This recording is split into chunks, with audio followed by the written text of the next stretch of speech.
আরে বিন্দু মাসি যে কি খবর? আপনি তো আর এখন বিন্দু মাসির হাতের পান খেতে আসেন না, তাই বাড়ি বয়ে আপনাকে পান খাওয়াতে এলাম। সম্পর্কটা এখানেই শেষ করে দিলেন সামন্ত মশাই? আমি জীবনে অনেক হারামি দেখেছি, কিন্তু আপনার মতো এক পিসও দেখিনি। এই যে সাদা ধুতি পাঞ্জাবি পরে মন্ত্রী হয়ে হিল্লি দিল্লি ঘুরে বেড়াচ্ছেন, কার জন্যে? আমার জন্যে, এই বিন্দুবাসীর জন্যে। ভোটের সময় বুথের সামনে বোমা ফেলে ছাপ্পা মেরে আমার ছেলেরা 60% ভোট আপনার পকেটে ঢুকিয়ে দিয়েছিল।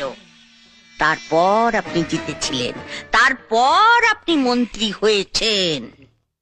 আমি কি সে কথা একবারও অস্বীকার করেছি মাসি? চুপ হারামজাদা, আগে আমাকে শেষ করতে দে।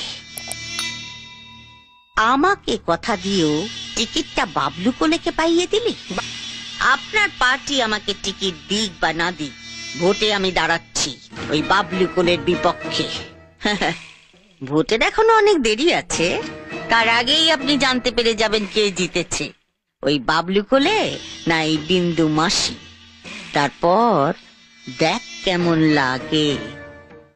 এই চলে আয় সবাই, আমার মনে হচ্ছে বাবলু বোধহয় খালাস হয়ে গেছে। বলো হরি হরি বল। তার মানে তো পরের নম্বরটা এসে গেল। নম্বরটা বদলে যাবে সামন্ত মশাই। এবার নম্বর ঠিক করব আমি।